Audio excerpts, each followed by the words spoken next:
नमस्कार दोस्तों, स्वागत है आपका BMJ एकेडमी में।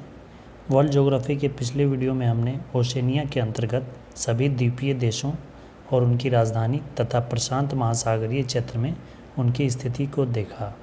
आज के इस वीडियो में हम ऑस्ट्रेलिया और न्यूजीलैंड के सभी पर्वत श्रेणी, पर्वत शिखर और प्रमुख नदियों के बारे में जानेंगे और उनकी स्थिति भी मैप के माध्यम से देखेंगे। तो आइए दोस्तों शुरू करते हैं। ओशियानिया के पर्वत श्रेणी और नदियाँ। ऑस्ट्रेलिया, न्यूजीलैंड, मेलानेशिया, माइक्रोनेशिया और पॉलिनेशिया के सम्मिलित भाग को ओशनिया या ओशियानिया कहा जाता है। ओशियानिया में सबसे बड़ा देश ऑस्ट्रेलिया है तथा सबसे छोटा देश नौरू है, जिसके बारे में हम पिछले वीडियो में देख चुके हैं। ओशनिया के अंतर्गत अधिकांश द्वीपों का निर्माण ज्वालामुखी उद्गार या प्रवाल भित्ति द्वारा हुआ है। ये देखिए ओशनिया, जिसमें ये ऑस्ट्रेलिया है, ये तस्मानिया ऑस्ट्रेलिया का ही हिस्सा है। इधर ये न्यूजीलैंड है, न्यूजीलैंड का ये उत्तरी द्वीप हो गया और ये दक्षिणी द्वीप हो गया। और ये त्रिभुजाकार शेप में जो है, इस क्षेत्र में जितने भी द्वीप हैं वो पॉलिनेशिया के अंतर्गत आते हैं। और यहाँ दो इलिप्टिकल क्षेत्र बन रहे हैं, जिसमें कि ये माइक्रोनेशिया है और ये मेलानेशिया है। इन सबों को सम्मिलित रूप से ही ओशनिया या फिर ओशियानिया कहा जाता है। अब आइए सबसे पहले ऑस्ट्रेलिया के बारे में और यहाँ की पर्वत और नदियों के बारे में देखते हैं। ऑस्ट्रेलिया का विस्तार अधिक होने के कारण इसे 6 राज्यों तथा 2 केंद्र शासित क्षेत्रों में बांटा गया है, जिनमें से पश्चिमी ऑस्ट्रेलिया, दक्षिण Australia, Victoria, New South Wales, Queensland और तस्मानिया है।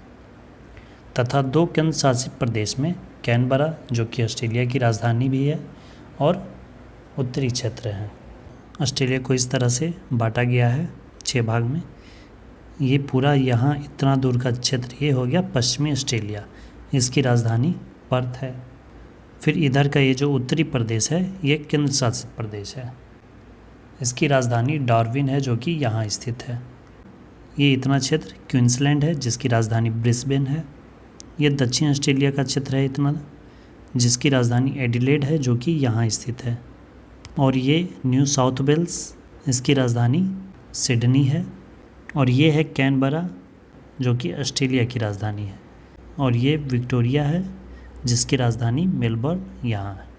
ऑस्ट्रेलिया का जो मुख्य हिस्सा है वो इस तरह से 6 भागों में बटा हुआ है। अब आइए ऑस्ट्रेलिया के प्रमुख पर्वत श्रेणी को देखते हैं। सबसे पहला है ग्रेट डिवाइडिंग रेंज।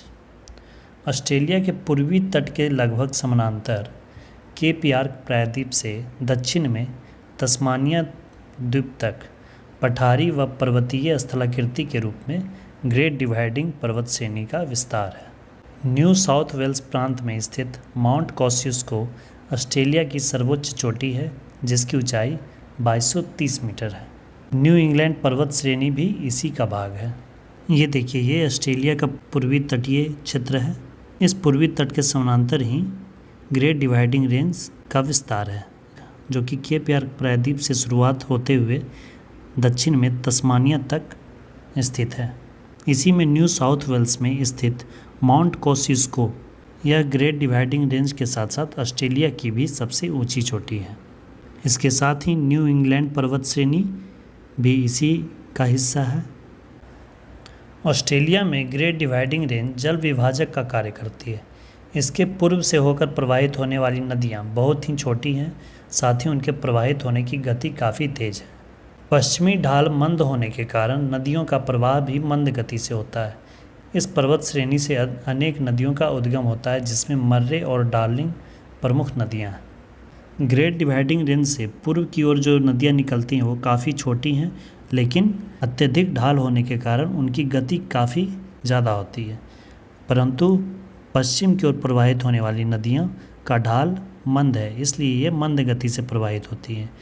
और पश्चिम की ओर बहने वाली नदियों में प्रमुख नदी है मर्रे नदी और डार्लिंग नदी। Great barrier reef. ऑस्ट्रेलिया के पूर्वी तट पर विश्व प्रसिद्ध ग्रेट बैरियर रीफ का विकास हुआ है। यह संसार की सबसे लंबी प्रवाल भित्ति है। इसकी कुल लंबाई लगभग 2000 किलोमीटर से भी अधिक है। ग्रेट बैरियर रीफ एक प्रकार की अवरोधक प्रवाल भित्ति है। इसे अंडर वाटर गार्डन भी कहा जाता है। ग्रेट बैरियर रीफ की स्थिति देखिए, ये जो दिख रहा है उथला सागर है। इस तरह की जो आकृतियाँ देख रहे हैं वही ग्रेट बैरियर रीफ हैं। यह विश्व की सबसे लंबी प्रवाल भित्ति है। अगला है मैकडोनल्ड पर्वत श्रेणी। यह ऑस्ट्रेलिया के मध्य में स्थित पर्वत श्रेणी है। इसकी सर्वोच्च चोटी माउंट जेल है जिसकी ऊंचाई 1531 मीटर है। ये देखिए मैकडोनल्ड पर्वत श्रेणी जो कि ऑस्ट्रेलिया के बिल्कुल मध्य में स्थित है। इसके अलावा अन्य पर्वत श्रेणियों में ग्रैम्पियंस पर्वत श्रेणी, फ्लिंडर्स पर्वत श्रेणी, ग्रेगरी पर्वत श्रेणी, डार्लिंग पर्वत श्रेणी, स्टर्लिंग पर्वत श्रेणी, हैमर्सली पर्वत श्रेणी आदि प्रमुख हैं। देखिए ये हमने ग्रेट डिवाइडिंग रेंज को देखा। यहीं न्यू इंग्लैंड पर्वत श्रेणी भी है। इधर ग्रेट बैरियर रीफ है जो कि समुद्र के भीतर है। और यहाँ देखिए ग्रेगरी पर्वत श्रेणी है, यहाँ ग्रैम्पियंस पर्वत श्रेणी है। इसके अलावा इधर फ्लिंडर्स पर्वत श्रेणी है, मैकडोनल्ड पर्वत श्रेणी, हैमर्सली पर्वत श्रेणी, ये स्टर्लिंग पर्वत श्रेणी और इधर डार्लिंग पर्वत श्रेणी है। इसके अलावा भी बहुत सारी पर्वत श्रेणियाँ हैं। अब आइए ऑस्ट्रेलिया की प्रमुख नदियों के बारे में देखते हैं। मर्रे नदी यह ग्रेट डिवाइडिंग रेंज से निकलती है और पश्चिम की ओर प्रवाहित होते हुए एडिलेड शहर के पास अपना मुहाना बनाती है। देखिए मर्रे नदी का उद्गम यहाँ से होता है और इस तरह से प्रवाहित होते हुए ये दक्षिण ऑस्ट्रेलिया की राजधानी एडिलेड शहर के पास अपना मुहाना बनाती है। और इसमें बहुत सारी सहायक नदियाँ भी शामिल हो जाती हैं जैसे लाशियाना, मुर्मोबिजो और डार्लिंग नदी भी मर्रे की ही सहायक नदी है। फ्लिंडर्स नदी यह ग्रेगरी पर्वत श्रेणी से निकलती है और कारपेंट्रिया की खाड़ी में अपना मुहाना बनाती है। गिलबर्ट नदी यह भी ग्रेगरी पर्वत से निकलती है और कारपेंट्रिया की खाड़ी में अपना मुहाना बनाती है। कारपेंट्रिया की खाड़ी आराफुरा सागर का ही हिस्सा है। ये देखिए ग्रेगरी पर्वत श्रेणी है, यहाँ से फ्लिंडर्स नदी निकलती है, उत्तर की ओर प्रवाहित होते हुए कारपेंट्रिया की खाड़ी में अपना जल गिराती है। यहीं से गिलबर्ट नदी भी निकलती है और ये भी कारपेंट्रिया की खाड़ी में ही जल गिराती है। ये आराफुरा सागर का क्षेत्र है और कारपेंट्रिया की खाड़ी आराफुरा सागर क्षेत्र का ही हिस्सा है। ऑस्ट्रेलिया की एक प्रसिद्ध झील है आयरे झील। यह ऑस्ट्रेलिया का सबसे निम्नतम बिंदु है। ऑस्ट्रेलिया के पूर्व उच्च भूमियों से निकलने वाली नदियाँ जिनमें से कूपर क्रिक, डायमंटीना, जॉर्जिना, मकुम्बा नदियाँ हैं वह सब आकर आयरे झील में ही अपना जल गिराती हैं। ये देखिए ये जो ब्लैक में जो देख रहे हैं यही है आयरे झील। यह ऑस्ट्रेलिया की सबसे निम्नतम भूमि है।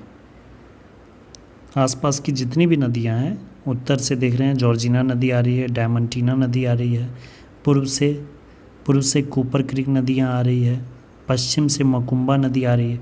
ये सब नदियाँ आकर आयरे झील में ही अपना मुहाना बनाती है। अब आइए न्यूजीलैंड के पर्वत और नदियों के बारे में देखते हैं। न्यूजीलैंड की सबसे बड़ी नदी बैकाटो है जो कि उत्तरी द्वीप में प्रवाहित होती है। इसकी कुल लंबाई 440 किलोमीटर है। न्यूजीलैंड के दक्षिणी द्वीप की सबसे लंबी नदी क्लूथा है जिसकी कुल लंबाई 338 किलोमीटर है तथा न्यूजीलैंड के प्रमुख पर्वत श्रेणी में दक्षिणी आल्प्स पर्वत है जो कि न्यूजीलैंड के दक्षिणी द्वीप पर स्थित है। इसकी सर्वोच्च चोटी माउंट कुक है जिसकी ऊंचाई 3754 मीटर है। ये देखिए न्यूजीलैंड की स्थिति, इसमें ये उत्तरी द्वीप है और ये दक्षिणी द्वीप है। इन दोनों द्वीपों को अलग करता है कुक जल संधि और न्यूजीलैंड के दक्षिणी द्वीप पर ही दक्षिणी आल्प्स पर्वत श्रेणी है जिसकी सर्वोच्च चोटी माउंट कुक है जिसकी ऊंचाई 3754 मीटर है। तो ये थे दोस्तों ऑस्ट्रेलिया और न्यूजीलैंड के सभी पर्वत श्रेणी और प्रमुख नदियाँ। आई होप कि वीडियो आपको अच्छी लगी होगी और आपके लिए हेल्पफुल होगी। प्लीज़ दोस्तों इसे अपने स्टडी ग्रुप्स में शेयर करें। वीडियो को अंत तक देखने के लिए धन्यवाद दोस्तों। जय हिंद।